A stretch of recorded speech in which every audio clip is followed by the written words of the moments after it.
Police character shorts ಮಾಡ್ಕೋಬೇಕಾಗುತ್ತೆ. ಈಗ ಸೀರಿಯಲ್ಗೆ ಬೇರೆ ತರ ಇರುತ್ತೆ. ಅಂತ ಟೈಮಲ್ಲಿ ಹೇರ್ ಕೇರ್ ಎಲ್ಲ ರೊಟೀನ್ ಹೆಂಗಿರ್ತಿತ್ತು ನಿಮ್ದು? ನಾನು ಫೇಸ್ ಕೇರ್ ಆಗಲಿ ಹೇರ್ ಕೇರ್ ಆಗಲಿ ಜಾಸ್ತಿ ಕಾನ್ಸಂಟ್ರೇಟ್ ಮಾಡಲ್ಲ. ಸೊ ಬಾಯ್ಸ್ ನನಗೆ ಗೊತ್ತಿರೋ ಪ್ರಕಾರ ಅಷ್ಟೊಂದು ಮಾಡಲ್ಲ ಅನ್ಸುತ್ತೆ. ರಾಬರ್ಟೇ ಅಂತ ರಾಬರ್ಟ್ಗೆ ರಿಚ್ ಕಿಡ್. ಆ ರಿಚ್ ಕಿಡ್ ಅಂತ ಅಂದ ತಕ್ಷಣ ಸ್ವಲ್ಪ ನಮ್ಮ ಹೇರ್ಸ್ ಎಲ್ಲಾನು ಕೂಡ ಅಷ್ಟೇ ಮೇಂಟೈನ್ ಮಾಡ್ಬೇಕಾಗುತ್ತೆ. ಸೊ ಅಂತ ಟೈಮಲ್ಲಿ ಕಲರಿಂಗ್ ಮಾಡಿಸುವಂತದ್ದಾಗಿರ್ಬೋದು, ಹೇರ್ ಸ್ಟ್ರೈಟ್ನಿಂಗ್ ಮಾಡಿಸೋ. ಬಟ್ ನನಗೆ ಇದುವರೆಗೂ ಕಲರಿಂಗ್ ಆಪ್ಷನ್ ಯಾವತ್ತೂ ಬಂದಿಲ್ಲ. ಇಲ್ಲಿ ಮೈನ್ ಪ್ರಾಬ್ಲಮ್ ಏನಂದ್ರೆ ವಾಟರ್ ಪ್ರಾಬ್ಲಮ್ ಸಿಕ್ಕಾಪಟ್ಟೆ. ಹಾರ್ಡ್ ವಾಟರ್ ಆಗಿರೋದ್ರಿಂದ ಹೇರ್ ಫಾಲ್ ಸಿಕ್ಕಾಪಟ್ಟೆ ಆಗುತ್ತೆ.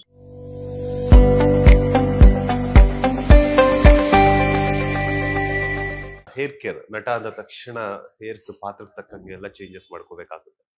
ಸೊ ಒಂದೊಂದ್ಸಲ ಪೊಲೀಸ್ ಕ್ಯಾರೆಕ್ಟರ್ ಶಾರ್ಟ್ಸ್ ಮಾಡ್ಕೋಬೇಕಾಗುತ್ತೆ. ಈಗ ಸೀರಿಯಲ್ಗೆ ಬೇರೆ ತರ ಇರುತ್ತೆ. ಅಂತ ಟೈಮಲ್ಲಿ ಹೇರ್ ಕೇರ್ ಎಲ್ಲ ರೊಟೀನ್ ಹೆಂಗಿರ್ತಿತ್ತು ನಿಮ್ದು ಅಂತ? ಇವಾಗ ಅಂದ್ರೆ ಮುಂಚೆ ಅಷ್ಟು ಕೇರ್ ಮಾಡ್ತಾ ಇರ್ಲಿಲ್ಲ, ಟು ಬಿ ಹಾನೆಸ್ಟ್. ಯಾಕಂದ್ರೆ ನಾನು ಫೇಸ್ ಕೇರ್ ಆಗಲಿ ಹೇರ್ ಕೇರ್ ಆಗಲಿ ಜಾಸ್ತಿ ಕಾನ್ಸಂಟ್ರೇಟ್ ಮಾಡಲ್ಲ. ಸೊ ಬಾಯ್ಸ್ ನನಗೆ ಗೊತ್ತಿರೋ ಪ್ರಕಾರ ಅಷ್ಟೊಂದು ಮಾಡಲ್ಲ ಅನ್ಸುತ್ತೆ. ಸೊ ನಾನು ಅದೇ ತರ ಇದ್ದೆ. ನಾರ್ಮಲ್ ಆಗಿ ಕಡ್ಲೆ ಇಟ್ಟಿದೆಯಲ್ಲ, ಸೊ ಅದರಲ್ಲಿ ಫೇಸ್ ವಾಶ್ ಮಾಡೋದು, ಅಥವಾ ಅದಕ್ಕೋಸ್ಕರ ಸಪ್ರೇಟ್ ಆಗಿ ಯಾವ ಪ್ರಾಡಕ್ಟ್ ನಾನು ಯೂಸ್ ಮಾಡಲ್ಲ. ಬಟ್ ಆಯಿಲಿಂಗ್ ಮಾಡ್ತೀನಿ. So hair oiling. ಸೊ ಅದ್ರ ಜೊತೆ ಇವಾಗ ಆಮ್ಲ ಬರುತ್ತಲ್ಲ, ಮಾರ್ನಿಂಗ್ ಆಮ್ಲ ಶಾರ್ಟ್ಸ್, ಸೊ ಅದು ಕುಡಿಯೋದು. ಆಮ್ಲ ಅಂದ್ರೆ ಆ ಜ್ಯೂಸ್ ಜೊತೆಗೆ ಸ್ವಲ್ಪ ಕರಿಬೇವು ಸೊಪ್ಪು, ಆಮೇಲೆ ಶುಂಠಿ ಹಾಕಿ ಸೊ ಅದನ್ನ ಮಿಕ್ಸ್ ಮಾಡಿ ಒಂದು ಬಾಟಲ್ ಇಡ್ತೀನಿ. ಸೊ ಎವ್ರಿ ಮಾರ್ನಿಂಗ್ ಅದೊಂದು. ಅದ್ರ ಜೊತೆಗೆ ಇವಾಗ ಆಯಿಲಿಂಗ್ ಮೇನ್. ಸೊ ವೀಕ್ಲಿ ಒಂದು 3 ಟೈಮ್ ಆಯಿಲಿಂಗ್ ಮಾಡ್ತೀನಿ. ಸೊ ಅದನ್ನ ಬಿಟ್ರೆ ಪ್ರಾಪರ್ ಆಗಿ ಬೇರೆ ಏನು. ಆಯಿಲ್ ಅಪ್ಲೈ ಮಾಡಿದಾಗ ಎಷ್ಟು ಅವರ್ಸ್ ವರ್ಕೌಟ್ ಮಾಡ್ತಾರೆ, ಅಥವಾ ಓವರ್ ನೈಟ್? ಅಂದ್ರೆ 8 ಅವರ್ಸ್ ಬಿಡ್ತೀನಿ, ಅಥವಾ 3 ಅವರ್ಸ್. ಇವಾಗ ನೈಟ್ ಎಲ್ಲ ಇಡಕ್ ಆಗಲ್ಲ ಅಂದ್ರೆ ಒಂದು 3 ಅವರ್ಸ್ ಇಟ್ಟು ಆಮೇಲೆ ಹೆಡ್ ವಾಶ್. ಈ ಕೆಲವೊಂದೆಲ್ಲ ಈ ಕಲರಿಂಗ್ ಅದು ಇದೆಲ್ಲ ಮಾಡಿಸ್ತಿರ್ತೀರಾ. ಇವಾಗ ಎಕ್ಸಾಂಪಲ್ ಅಂದ್ರೆ ರಾಬರ್ಟೇ ಅಂತ ರಾಬರ್ಟ್ಗೆ ರಿಚ್ ಕಿಡ್.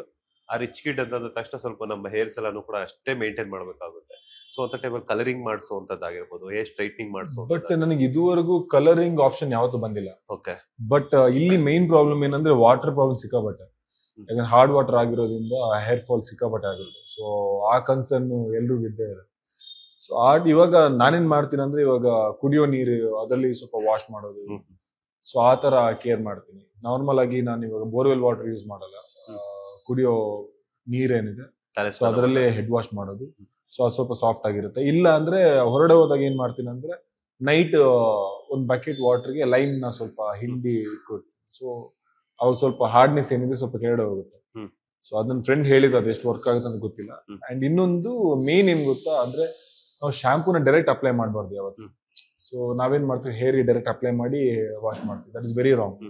ಫಸ್ಟ್ ಹ್ಯಾಂಡ್ಗೆ ಹಾಕಿ ಆಮೇಲೆ ನೀಟಾಗಿ ರಬ್ ಮಾಡಿ ಅದು ಫಾರ್ಮ್ ಬಂದ್ಮೇಲೆ ಹೆಡ್ಗೆ ಅಪ್ಲೈ ಮಾಡಬೇಕು.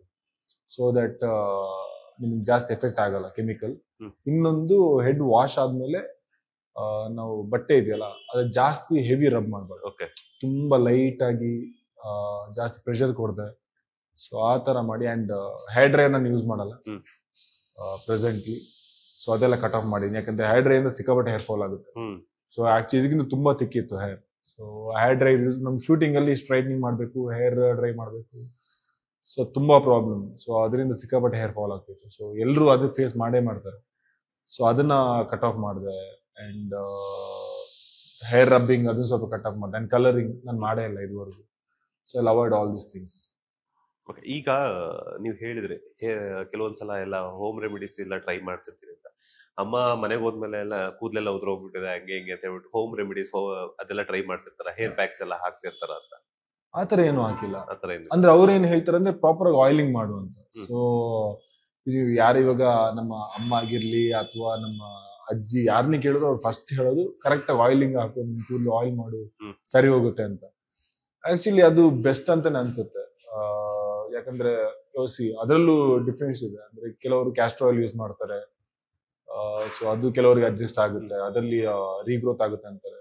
ನಾನೇನು ಅಂದ್ರೆ ಇವಾಗ ಹಳ್ಳಿ ಕಡೆ ಈ ಹೂ ಆಮೇಲೆ ಆನಿಯನ್ ಎಲ್ಲ ಮಿಕ್ಸ್ ಮಾಡಿ, sir not onion correct onion mix ಮಾಡಿ, ದಾಸವಾಳ ಹೂ ಎಲ್ಲ ಮಿಕ್ಸ್ ಮಾಡಿ ಒಂದು ರೆಮಿಡೀಸ್ ತರ ಕೊಡ್ತಾರೆ ಆಯಿಲ್. ಸೊ ಅದನ್ನ ನಾನು ಮಡಿಕೇರಿ ಅಥವಾ ಮೈಸೂರು ಅಥವಾ ಊರು ಹೋದಾಗ ಅಲ್ಲಿಂದ ತರಿಸ್ಕೊತೀನಿ. ಸೊ ಅದನ್ನ ಯೂಸ್ ಮಾಡೋದು ಜಾಸ್ತಿ ಆಗಿ. ಲೇಟೆಸ್ಟ್ ಹಾಗೂ ಇಂಟ್ರೆಸ್ಟಿಂಗ್ ಸುದ್ದಿಗಳಿಗಾಗಿ ಬಾಸ್ ಟಿವಿ ಕನ್ನಡ ಚಾನೆಲ್ನ ಸಬ್ಸ್ಕ್ರೈಬ್ ಮಾಡಿ. ಹಾಗೆಯೇ ಬೆಲ್ ಐಕಾನ್ ಪ್ರೆಸ್ ಮಾಡಿ. ಇದರ ಜೊತೆಗೆ ಫೇಸ್ಬುಕ್, ಇನ್ಸ್ಟಾಗ್ರಾಮ್, ಎಕ್ಸ್ ನಲ್ಲೂ ಮಿಸ್ ಮಾಡದೆ ಫಾಲೋ ಮಾಡಿ.